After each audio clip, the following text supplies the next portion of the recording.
매직 악셀! 네, 안녕하세요. 매직 악셀의 쭌입니다. 죄송해요. 매직 악셀의 쿤입니다. 네, 안녕하세요. 매직아스의 쭌입니다.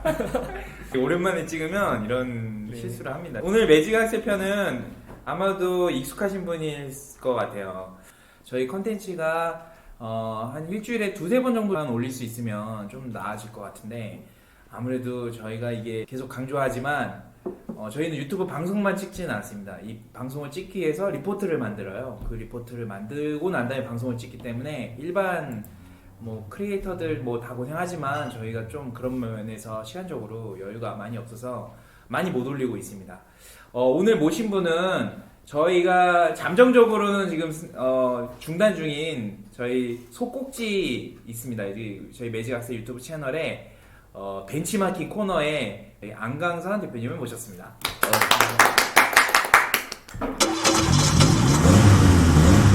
네, 자기소개 부탁드립니다. 네, 안녕하세요. 저는 벚꽃포차 만나슈퍼 하고요. 대가의 마지막 족발, 대마족발을 운영 중인 좋은 쥐띠름의 안광선이라고 합니다. 예, 잘 부탁드리겠습니다. 예, 벤치에 앉아 마킹에서도 본인 소개를 자세히 한 적이 한 번도 없잖아요. 네. 그 방송이 현장에 가서 바로 먹기 시작하는 방송이다 보니까 우리 무슨 일을 하고 있는지 정확히 이야기한 적이 없습니다. 오늘 어떻게 보면 같은 방송에 두 개의 프로그램이 같이 만나는 좀 의미 있는 자리고요. 오늘 이 벤치마킹을 에 대해서 저희가 이런 주제로 길게 이야기해 볼 건데요.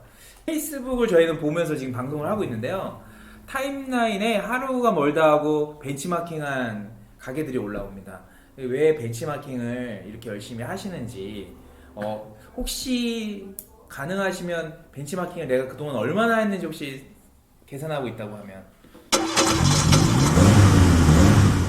저는 원래 어릴 적부터 맛집 탐방이라고 해야 되나요? 굉장히 좋아했어요. 그래서 20대 초반부터 그 맛집 다니는 걸 너무 좋아해가지고 다니기 시작했고, 그 후에 외식업을 이제 군대 전역하고 나서 외식 음식점을 5년 정도 일을 했어요. 네. 근데 그때는 이제 그 직장 생활이니까 시간적인 여유가 없어가지고 많이 못 다녔는데, 이제 그 자영업을 하면서 그때 좀 시간이 좀 나면서 성업 중인 외식업장들을 많이 다니기 시작했습니다. 근데 이제 사실은 그 벤치마킹이라는 게 남들의 한 거를 이제 따라서 한다, 좀 모방한다라는 이미지가 좀 있는데요. 사실 거기서 이제 나의 개성을 한 5%나 10% 정도만 녹여서 더 좋게 포장을 하고 더 편리하고 더 상품성 있게 그렇게 만들면은 전혀 다른 브랜드가 나오곤 하거든요.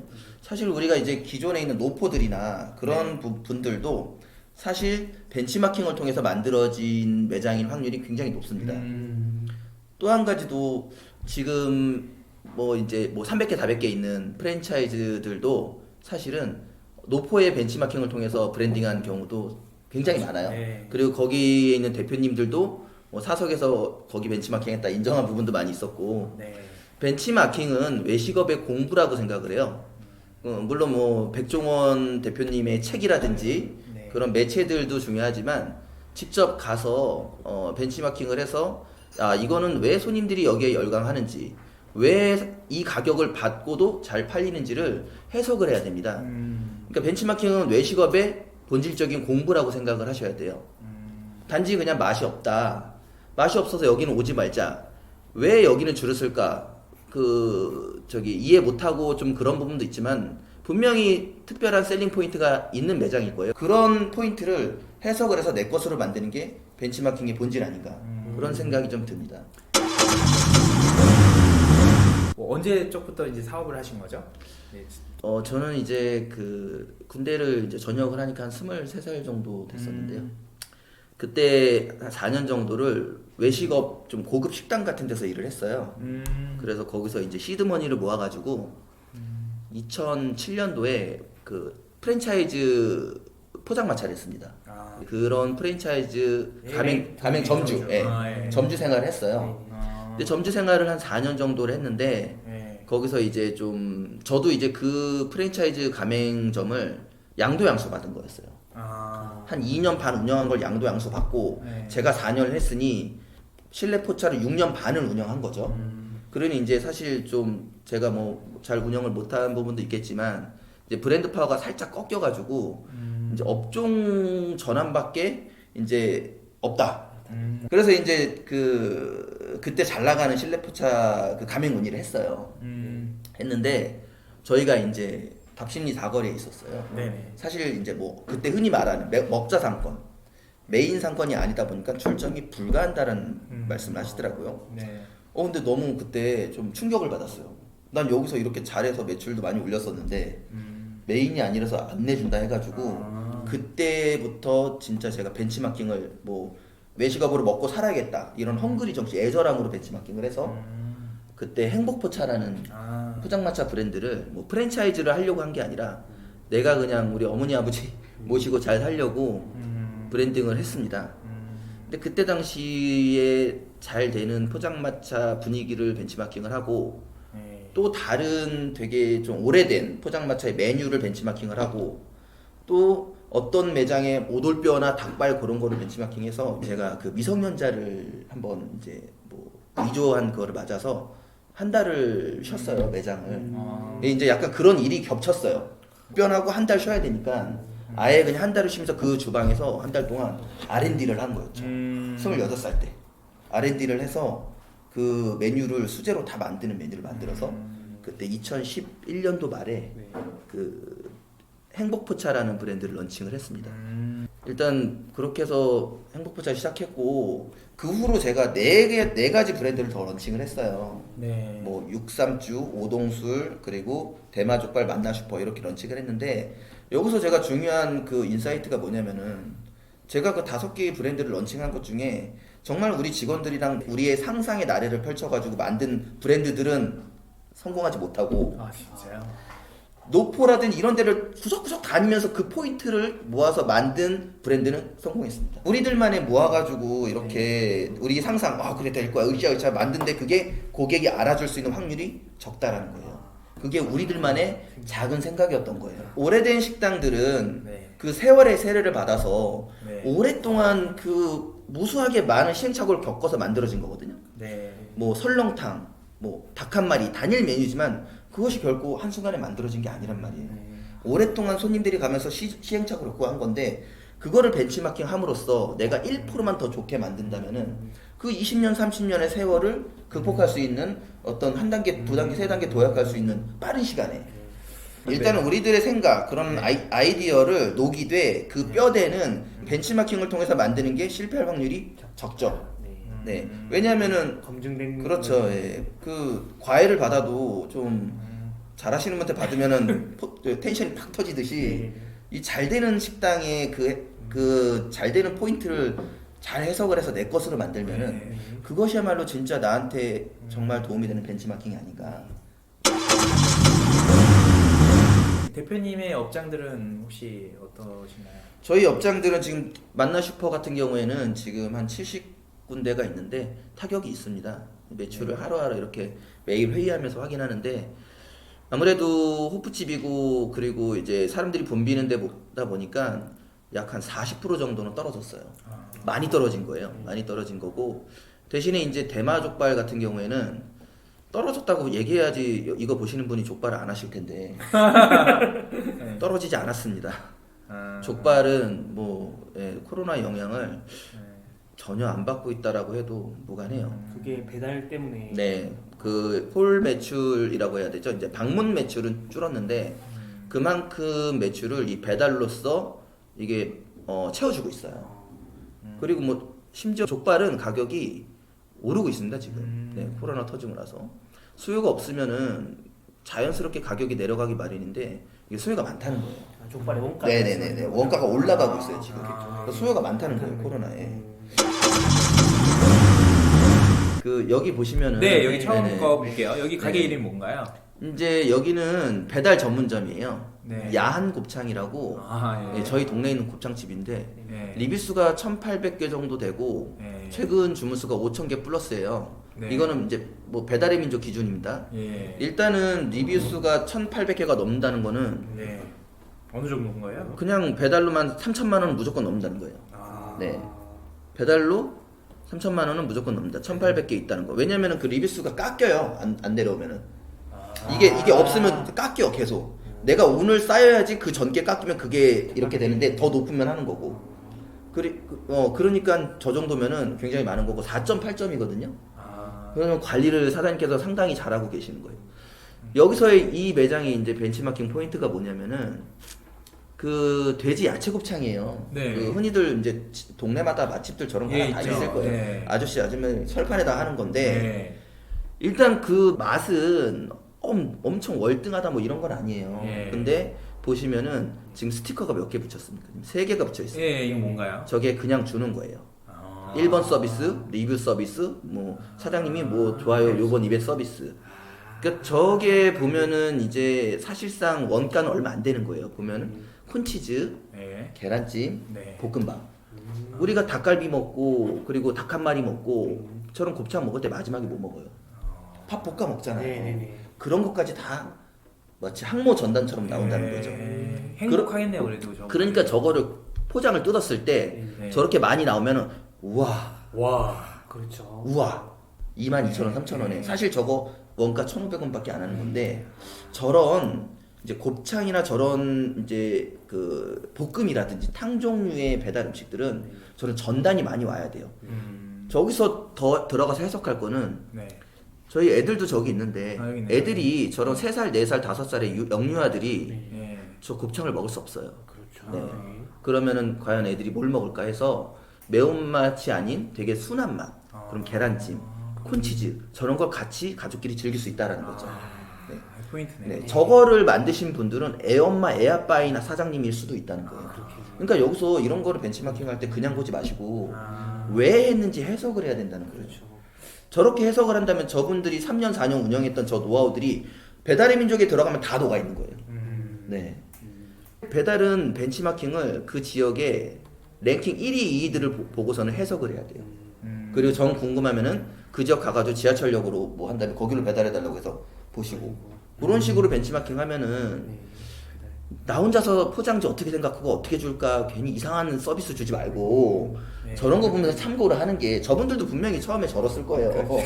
네? 3, 4년 하면서 이게 된 거야 지금. 혹시 이분들처럼 이렇게 했을 때 만들어본 브랜드가 있을까요? 저희 대마족발이 펼치면 와, 우아합니다. 아닙니까? 순두부찌개 주지, 예. 막국수 주지, 그리고 리뷰 이벤트로 뭐 비빔밥, 뭐 떡볶이, 까르보나라 이런 거 주고 있어요.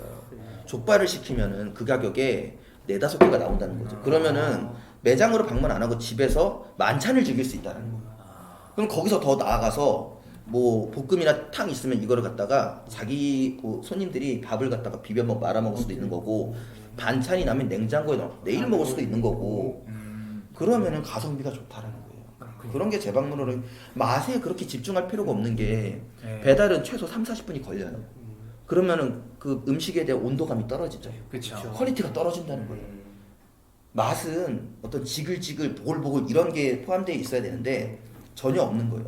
냉면도 마찬가지로 차가운 게 없어지니까 맛이 좀 덜한 거고 그거를 어떻게 뭐 100% 해결할 수 없어요. 네, 진짜 푸드테크가 발달해서 네. 계속 끓인 상태로 배달하거나 뭐 그러면 몰라도 예. 그렇기 때문에 저런 사이드나 이런 부수적인 거에서 손님의 니즈를 확실히 만족시켜준다. 네. 그래서 배달 매출을 첫 올릴 수 있다. 번째 포인트 와 시켜라. 두 번째 매장 냉면으로 왔습니다. 이 가게는 어떤 가게인가요? 여기는 정말로 제가 감동을 받은 황해 매장입니다. 냉면이죠? 네, 어디에 황해 있는 냉면이죠. 곳이죠? 연천에 있어요. 연천에. 아, 시골에 있는 곳이네요. 네, 이 매장은 제가 왜 기억에 남냐면요. 택시비가 7만 원이 나왔어요. 그래서 기억에 남습니다. 저는 연천이 한 40km 될 줄 알았는데 80km 나오더라고요. 여기 이제 군인들 많은 데잖아요. 네, 완전 산골짜기 제가 깡촌인데. 했던 곳. 네, 그렇죠. 전철원. 네. 그러니까 네. 그래서 기억이 남아요. 그럼 일단은 여기가 이제 평양냉면에 가까운 냉면집인데 네. 정말 압도적인 그 퀄리티가 그냥 그때 당시에 제가 숙취가 덜 풀린 상태인데 네. 한 잔 완샷하고서는 숙취가 싹 해소가 혹시 이 됐습니다. 국물의 포인트인가요? 국물은 네. 동치미 육수하고요. 네. 그리고 소잣뼈, 소고기 네네. 그 세 가지의 블렌딩으로 알고 있어요. 거기 사장님한테 여쭤봤어요 제가. 그렇게 말씀하셨고 실제로 먹어보면 평양냉면 좀 슴슴한 고기 육수 육향이 나는데 네, 그렇죠. 여기 연천에 있는 황해냉면 같은 경우에는 동치미 육수의 맛이 더 강하게 느껴졌어요. 그래서 청량감이 있어요. 냉면에. 그리고 면 또한 메밀이 한 70% 들어가 있어가지고 자가제면이에요. 네, 자가제면이고 면 또한 70%가 들어 있어서 살짝 끊기면서 탄력이 있고 먹으면은 먹고 나서 가는 도중에 생각나더라고요. 그 정도였어요. 그리고 여기서 이제 셀링 포인트는 저 구운 계란인데 흔히들 냉면에 저 구운 계란 안 줘요. 그렇죠. 근데 여기 그게 사장님이 사우나를 했었대요 예전에. 맥반석 아니에요? 맥반석 사우나 계란을 해서 여기서 이제 전에 했던 일의 연장선으로 도입한 좋은 케이스죠. 별거 아닌데 포인트가 되게 포인트가 되네요. 네네네. 구운 계란. 네. 근데 흰 계란 해도 돼요. 그렇게 큰 건 아니에요. 일단 그렇지만 여기가 황해냉면이 업력이 40년 된 거고 네. 여기 사장님 10년 전에 할머니한테 인수받은 거래요. 아. 그러니까 업력은 40년인데 네. 지금 사장님이 운영하신 지는 한 10년 되셨고 그 맛이 그대로 전수를 받으신 것 같아요. 그래서 저 황해냉면은 가격이 7,000원인데 강남에 뭐 많잖아요. 12,000원짜리. 거기 가시는 매니아분들 여기 시간 내셔서 한번 가보시면은 와 하실 거예요. 그렇군요. 그 정도로 맛이 좋았던 기억이 있습니다. 그리고 벤치마킹을 했으면 이 냉면과 똑같이 구사할 수 있다면은 네. 이제 좀 중상층의 어떤 거주지 일산이라든지 분당, 강남, 네. 뭐 잠실, 송파 이런 쪽에다가 한 30평 규모로 내서 하면은 한 하루에 한 1,000그릇 팔 수 있는 여름에 그런 데를 만들 수 있을 거란 생각을 했어요. 자가제면을 해서 저런 육수를 낼 수 있다면. 맛을 냈죠. 네네네. 지금 저기 우리가 하고 있는 지금 벤치마킹 가게들 뭐 돈 받고 하는 거 없으시잖아요. 돈을 제가 오히려 지불해서. 그렇죠. 네. 혹시나 네. 의심할 네. 그게 7만 원 있어요. 쓰고 네. 갔다 오세요. 아니에요. 저희 이게 즉흥적으로 한 이제 컨텐츠거든요. 그쵸. 저희가 네, 지금 이 기획도 즉흥적이기 때문에. 그렇죠. 그렇죠. 아, 냉면 너무 먹고 싶네요. 빨리 네. 날씨가 오늘 따뜻해져서 저기는 냉면 좋아하시는 분들은 꼭 한번 가보시라고 네. 강추합니다, 네, 진짜. 알겠습니다. 네네. 아, 여기 뭐 댓글들도 많네요. 또 네네. 네, 이제 또 어딘가요? 여기는 이제 일반 이제 초밥집인데 네. 제가 표현하는 거는 캐주얼 초밥이라고 해요. 캐주얼 네, 초밥. 10,000원대 초반에 어떤 그 점심이나 이런 편하게 먹을 수 있는 거. 네. 뭐 오마카세라든지 스시야 이런 데는 초밥 스시 하나에 뭐 5만 원 그리고 뭐 오마카세는 뭐 25만 원부터 네. 뭐 유명한 데는 막 40만 원도 있고 그런데 여기는 편하게 먹을 수 있는 10피스 11피스에 뭐 튀김 나오고 국 하나 나오고 마지막에 우동 나오는 11,000원에서 14,000원대 초밥집입니다. 근데 여기를 벤치마킹한 이유는 네. 여기가 이제 작게 한 10평 정도에 시작해가지고 네. 지금 확장을 해서 이제 좀 번듯한 모양을 갖췄는데 배달 매출이 높아요. 초밥. 네, 배달 매출이 높고 그리고 동네가 정말 뭐 한번 보시면은 진짜 동네 중에 되게 후미진데요. 상암동이요? C급 상권이라고. 네. 여기 그 정릉이거든요. 아, 여기 삼양동, 삼양이요? 삼양동. 아, 네. 삼양. 주대국 초밥집이라고 삼양동인데 네. 제가 여기를 어떻게 가게 됐냐면은 배달을 한번 시켜서 먹었는데 배달 초밥집은 퀄리티가 좋은 거예요. 네. 회도 되게 두껍고 네, 좀 재료를 아끼지 않는 어떤 마인드가 있으신 분 같은 느낌이 들었어요. 그래서 아니나 다를까 방문을 했는데 그 매장에서도 굉장히 성업이더라고요.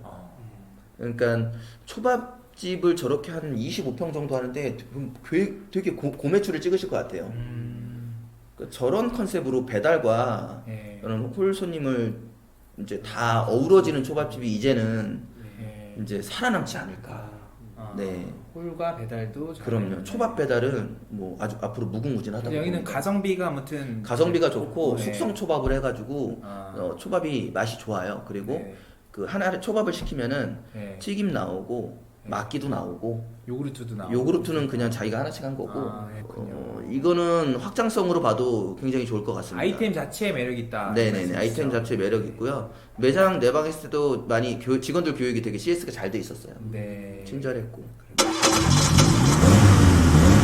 이제 여기 네. 진미옥인데 네. 진미옥 역시 40년 높고요. 아, 설렁탕이 유명한 집입니다. 네. 그냥 딱 한마디로 본질에 충실한 설렁탕집. 본질에 네, 좀 조미료 많이 안 들어가고 딱 먹었을 때 구수하면서 실제로 그 매장 안에 주방에서 보글보글 끓이는 그 모습이 다 있고 네. 그리고 저기 그 사골 수육이라고 저 위에 사진 보시면은 네네. 자세히 보시면 이 진미옥이 네. 소고기를 잘 이용한다는 게 느껴지는 게 네네. 어우. 저기 보시면은 흔히들 볼 수 없는 고안이 나와요. 고안. 고환이요? 우낭이라고 하죠. 보안이 뭔가요? 소불알이에요. 이건가요? 네, 소불알 소불알. 수육도 나오고요. 이거 먹어야 되고 불알을 이거. 저거 드시면 좋죠. 이제 아기 가져셔야 되잖아요. 아 진짜요? 네네네. 아 진미호. 네, 진미역에 소 고안도 나오고 머릿고기도 나오고 양지도 나오고. 뭐 이런 것도 별건 아닌데 좋네요. 이렇게. 좋아요. 버섯 이렇게 나오고. 네, 그런 좀 특이한 부분도 있습니다. 어. 근데 맛은 좋았어요. 네. 부모님 보시면 좋을 것 같다는 생각 들더라고요. 네. 그렇군요. 어딥니까 여기가? 여기가 네. 강북구 미아동에 있는 뉴 멕시칸 호프라는 데인데요. 네네 뉴 멕시칸. 저도 거주지가 거기임에도 불구하고 여기가 이렇게 성업인지는 전혀 몰랐었어요. 음. 우연찮은 기회로 가게 됐는데 뭐 6시면은 만석이에요. 테이블이 6개밖에 없지만. 이런 코로나 전국에서도. 네, 제가 여기를 방문했을 얼마 때는 안 네. 코로나가 완전 더 심할 때였어요. 막 네. 700명 나올 때 막. 네. 아. 그런데도 저렇게 손님이 많았고 두 부부가 운영을 하셨고 5시에 열어가지고 한 12시, 한 5시간만 영업을 하시더라고요. 아. 네. 짧게 한 번에 굵게 받고 네. 또 그 나머지 시간에는 본인들이 이제 여가 생활이나 뭐 투잡일 수도 있는 거고. 그렇죠. 네. 그리고 저 치킨 자체가 준비하는 게 크지 않아요. 뭐 2시간을 족발처럼 삶지 않아도 되고 네네. 고기를 다듬지 않아도 그냥 절단된 닭을 가지고 염지닭을 갖다가 해놓으면 되니까. 저기 같은 경우는 이제 셀링 포인트가 저 그 소스도 제품을 쓰고요. 네. 닭도 거의 반 정도 익혀서 하시고 치킨 그 파우더도 본인들이 제품을 써요. 체인점이 아니에요, 참고로. 저렇게 성업인 이유는 보통 치킨집 가면 얼마에 드세요? 매장 가시면 보통 17,000원, 18,000원. 그죠? 그 네. 정도인데 저기는 한 마리에 22,000원이에요. 네. 비싸죠? 네. 근데 저 밑에 있는 황도 그리고 아. 쥐포 그리고 마른 안주 오뎅 국물 저런 게 다 나와요. 22,000원이요? 네. 아. 그러니까 야. 마치 통영의 다찌식 스타일을 접목시킨 거죠. 음. 제가 예전에 그 준꼬의 회장님을 만난 기회가 있었는데 네. 제가 만나 싶어요와 행복포차라는 그 프랜차이즈 주점을 하다 보니까 상당히 뵙고 싶었던 분들 중에 하나였어요. 네. 만나서 여러 가지 여쭤본 쪽에 제가 기억에 남는 게 준꼬를 어떻게 브랜딩을 하게 됐냐. 그 브랜딩의 원천은 횟집이었대요. 횟집 보면 쓰기다시 이제 그 쓰기다시 한국말로 뭐 이렇게 네. 기본 많이 주잖아요. 네. 거기서 그 착안. 인사이트를 얻었다 그러더라고요. 네, 착안했다고. 근데 여기도 역시 동네 구석에 박혀 있는 데고 연령층들이 네. 이제 40대 이상이다 보니까 저 한 마리를 시키면은 다 주는 전법으로 간 게 코로나에 이겨낼 수 있는 전법이 아니었나. 물론 이제 기본적인 상품력도 있었어요. 네. 근데 저게 사실은 이렇게 들으면 쉽게 할 수 있을 것 같은데 쉽게 못하는 이유가 뭘까요? 저렇게 퍼주기 저렇게 퍼주기식은 저걸로 끝나요. 추가 주문이 없어요. 저걸로 술을 팔겠다는 거예요. 그러니까 아무래도 채를 시간이 길 수도 있어요. 근데 퍼주기식으로 해서도 성공을 못하는 사장님들이 많이 있잖아요. 퍼주기식으로 해서 성공을 못한다는 거는 네. 좀 진득히 오래 해야 돼요. 아. 네, 진득히 오래 해야 되는데 나 이거 안 남아 빨리 포기해버린다는 거죠. 먹지도 않았는데 당연히 그 사람들이 어떻게 오냐고요. 저렇게 해서 그리고 사실 17,000원에 파는 거와 22,000원에 파는 게 있잖아요. 그러면 갭이 5,000원인데 저 퍼주기가 5,000원 안 합니다. 아. 네, 황도, 마른 안주, 오뎅 국물 그리고 샐러드, 쥐포 저게 안 해요. 교묘하게 저렴한 메뉴들을 많게 보이게 하는 거지. 그러니까 저런 전법도 굉장히 좋은 것 같아요. 네. 네, 가격을 조금 올려서 저렇게 하는 거는. 네. 어떻게 보면 저런 스타일의 퍼주기가 네. 한 장에 인스타에 올리기 좋은 사진 아닌가. 예. 그렇죠? 그렇죠. 네. 일찍부터 저걸 깨달으신. 매직 악셀! 안녕하세요. 매직 악셀의 순입니다. 매직 악셀에서는 저희 방송에서 다루지 못한 세부적인 내용이나 재밌는 내용들을요, 리포트로 만들어서 제공하고 있습니다. 이 리포트가 궁금하신 분들은 좋아요, 구독, 알람은 필수! 그리고 자신의 메일 주소를 댓글로 남겨주시면요, 저희가 보내드리도록 하겠습니다. 감사합니다. 매직 악셀!